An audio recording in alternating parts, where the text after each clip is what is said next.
What's up, everybody, and welcome back to the New Reality Network podcast. This is episode 2. I am one of your hosts, Thomas Lynch, and I'm joined by, as ever, Mr. VR himself, Mike Smith. Hey. How are you doing, Mike? Yeah, I'm awake. That's great enthusiasm there, Mike. Great enthusiasm. What a way to kick off the show. Yeah, to be fair, we've had a busy couple of days, so... Yeah. A couple of weeks, I would say. Yeah, weeks, yeah. So No. I'm just catching up with everything, and obviously we've got our World Congress and stuff. So Indeed. Now we have a special guest here, but what do you think of Mike's name, Mr. VR? I think it works. I should get it as a t-shirt. You see? I think. You see? It's catching on, I think. So you've got Colin was right t-shirt, and Indeed. I'll have a Mr. VR t-shirt. Yeah, I mean, it's exactly. going to work, I think. An event extraordinaire over there. Indeed. Over there, the event extraordinaire, Berit Küüt. How are we doing, Berit? Tired, but okay. Seems to be a running theme here. We're all tired. Yeah. But Best to be time fair, do if you are this. sitting 12 hours in a TV studio in one day, then I think we are tired. That's a good point, yeah. I do have a newfound appreciation for people that do that on a daily basis. You know, the hosts and stuff from TV broadcasts. I love the way you were looking at me at that point. I have a new Do you see what you put me through, Mike? I blame you, I blame you. We And all as blame him. And as I mentioned, we have a very special guest, Robert Mclaughlin. Hello. How you doing? I'm good, thanks. I'm not tired, actually. Okay, Very great. tired. So I'll Great. go against the normal. I'll say I'm not tired, I'm perfectly fine. So that's pretty good. So, but I'm full of coffee, so that's pretty good.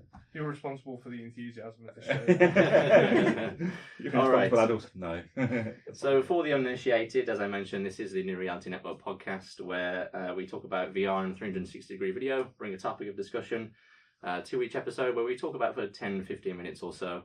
But before we jump into this week's topic, I thought if you could introduce yourself, Robert, to the people. Tell them a bit about yourself, what you do. Yeah, I'm a lecturer here at BCU. Cool.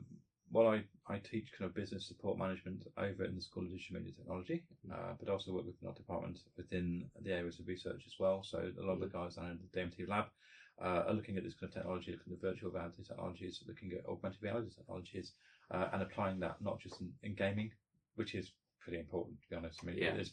But also the idea of medical research, the idea of using it as a kind of another way, another interest to be able to use new technologies in, I would say practical ways, because that seems like, because a game is practical, but in different and other kind of altruistic ways. Sure. So how long have you been kind of experimenting and looking at VR? It's a couple of years. I mean, Years. it's something that we kind of picked up on and ran with, and we were kind of looking at this probably about 18 months, 2 years ago, possibly. We had an external company who came in and was looking at this company called Medical Realities. Mhm. And they were looking at basically how VR and cameras and VR, the kind of the new generation as far as cameras and digital technologies would help things like medical research. So things like if you did an operation, for example, you had a 360-degree camera that was doing things live.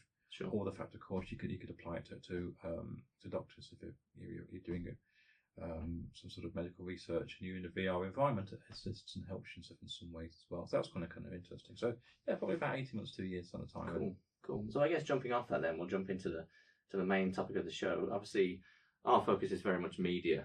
We've been looking at VR and its importance and its impact from a very kind of media perspective, whether it be journalism, TV, radio, that sort of thing. But I think you bring kind of this interesting kind of alternate perspective in terms of, as you mentioned, like medical and things. So how do you think, kind of how important do you think and do you see VR kind of outside this media context? It's tempting to go, it's theme hospital, but on an extreme. So Sure. the fact that it would be very nice to have something similar to that.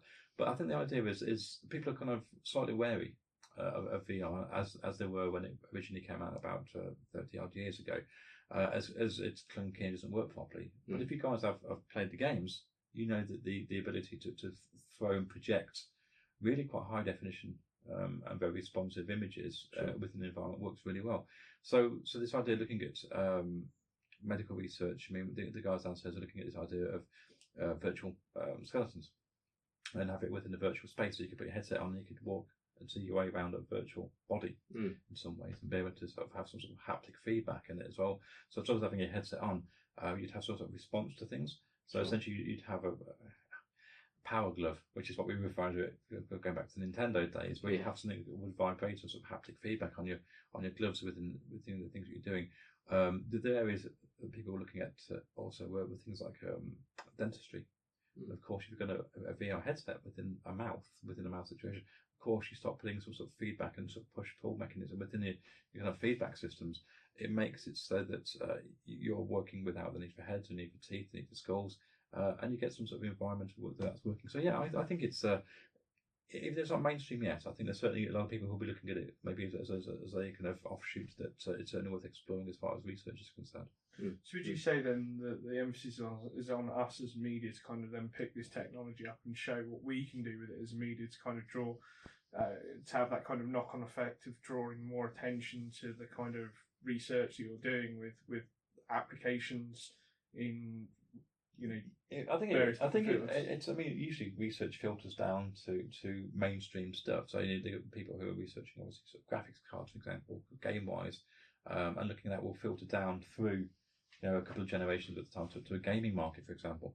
With VR, I think the things are running in sync with each other. I think we as consumers want the headsets for new experience and want the headsets for new gaming experiences or new virtual experience. I mean, something that we laughed and did a podcast on long back saying this idea that virtual porn is an interesting area to go into, and which is I want to particularly talk about that much, but it's an interesting idea of kind of how popular it will be, because it probably will, and what will happen with that. But I think the technology is there to apply it to something like medicine.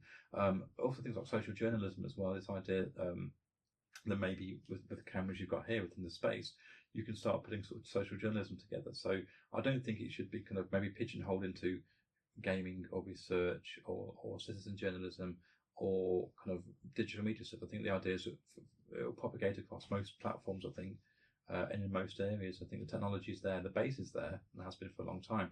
But I think it's a case of just people picking this up and working in sync with each other. So you know, we have the gaming experience, but also the medical cards will be jumping on the back of the visualization and the graphics environment within that as well.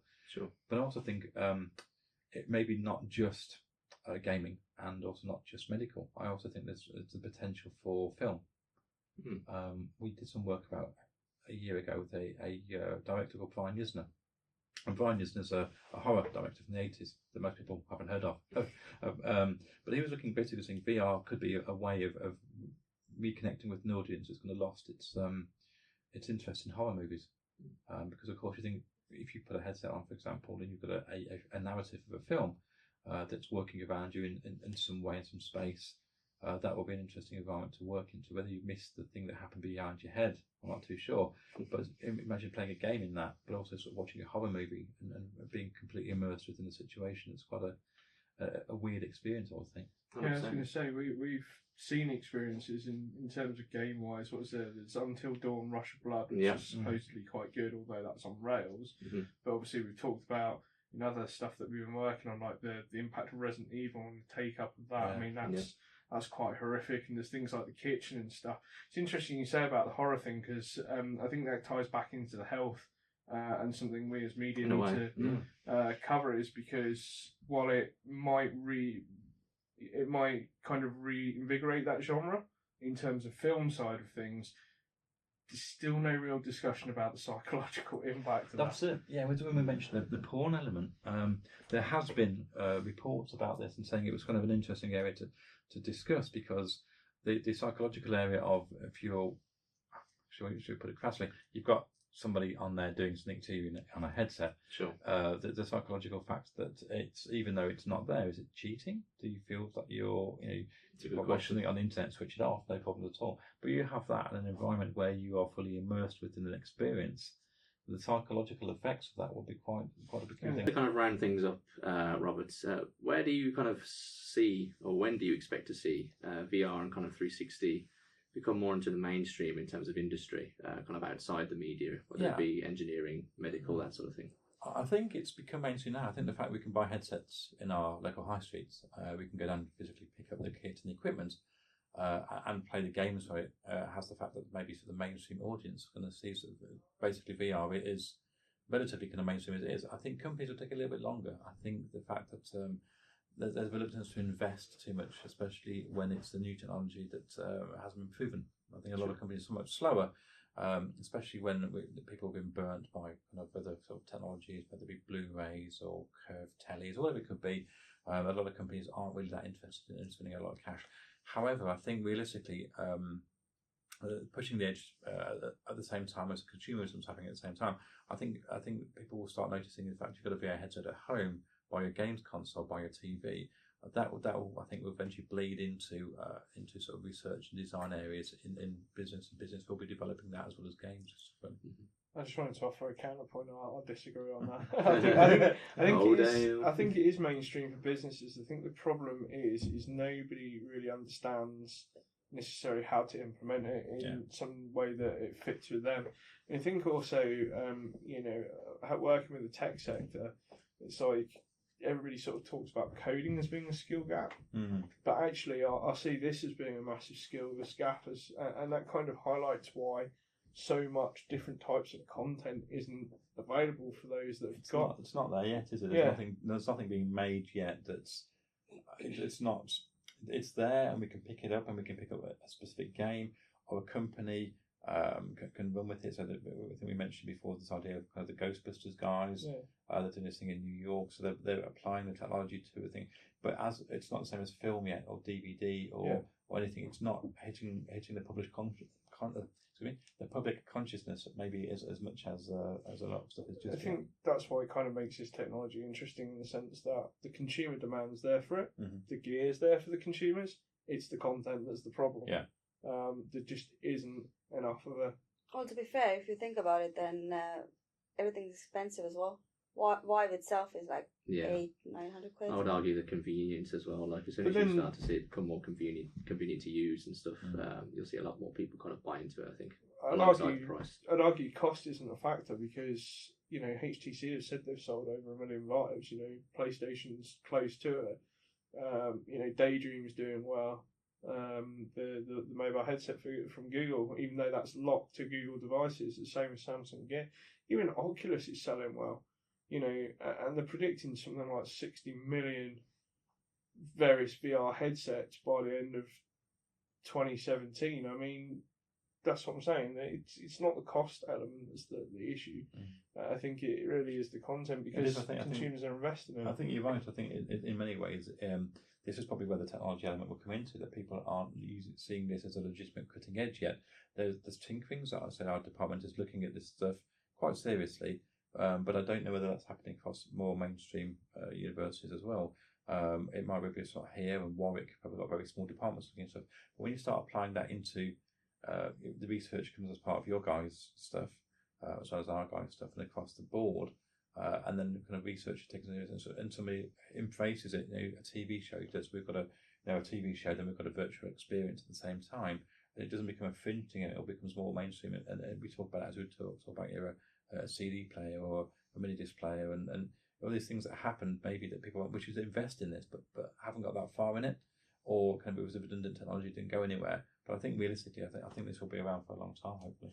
Yeah, absolutely. I mean, that's from some of the people I know that work with us in the city and have set these up as businesses. They're kind of looking at this a long term game. It's not going to be a short solution, but I think that comes in full circle of why we kind of do what we do at New Reality Network. Is that we're kind of aware that at the moment to kind of do these apps and these experiences, it requires a lot of kind of know-how of how to do coding and stuff, which is not a bad thing, but it puts a lot of people like media workers like myself off because I don't have time to spend learning 5 different languages. So for me, it's about how do we do this and do this to a high quality where we can then, because once we crack that, then that solves the issue with content. It means we can put content out regularly, quickly, and to a high standard without having to.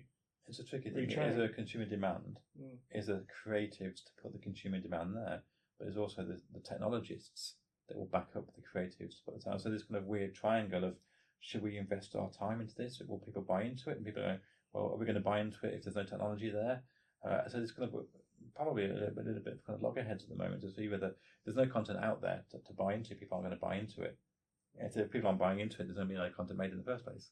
So I think at the moment there's no money being made. That's it. Yeah, and you end up with a Wii U situation where we have no one really picked that up and ran with that, unfortunately. So I think somebody somewhere within that kind of block will just go, let's bite the bullet and just start creating kind of technical content above and beyond games, above and beyond maybe sort of short experiences. We start looking at that as an environment to work with education, to work with medical research. And basically, if kids start having this at school, for example, you start looking at it as a pedagogical sort of research and teaching tool, where students put a headset and they can start playing about with bits and pieces. Big company like Honda or Sony, or some people have got kind of experience as far as kind of driving cars and things like this is concerned. Maybe that's the area to go into. You start seeing at events. That events can brings it down and brings it to you. Well, it's interesting to talk about the money side, just to kind of follow on from that, is that you and I have talked, Berit, about the interesting ways that you can monetize events by providing that experience, and I think that's something that not a lot of people are doing. It's people, you see something like a car show, and you'd have people with headsets on in a car show, for example, but it needs to be more than that. That needs to be bought into a car. I mean, the first manufacturers to put virtual headsets in the back of cars rather than TVs. That'd be interesting to see how that goes. Could you imagine? Yeah, if you can do anything. Cool. Having a horror experience in the back of a car. Wow. Cool. Yeah. So I guess that will bring things to a close. Thank you for your time, Robert. We appreciate you stopping by.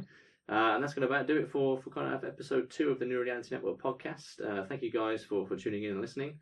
As always, you can check us out on your podcast service of choice, whether it be SoundCloud, iTunes. I think we're on Stitcher, Mixcloud, anywhere. Just type in New Reality Network and you'll find us. But we encourage you to check out the YouTube version as well. Are you on the MySpace? No, MySpace might be a tricky one. You may have to look into that. Actually, that's not a bad idea, because HTML coding is quite nice. That's a good point. You can have one listener on that one. Make all the difference. But yeah, we encourage you to check out the 360 version on our YouTube channel, which is New Reality Network. And you can follow us on social media. On Twitter, we are at New Reality Net, to keep up to date with all our kind of latest kind of goings on and stuff. Facebook, we are New Reality Network, and Instagram, we are New Reality Network as well. Thank you all for your time once again, and until the next one, take it easy. Thank you.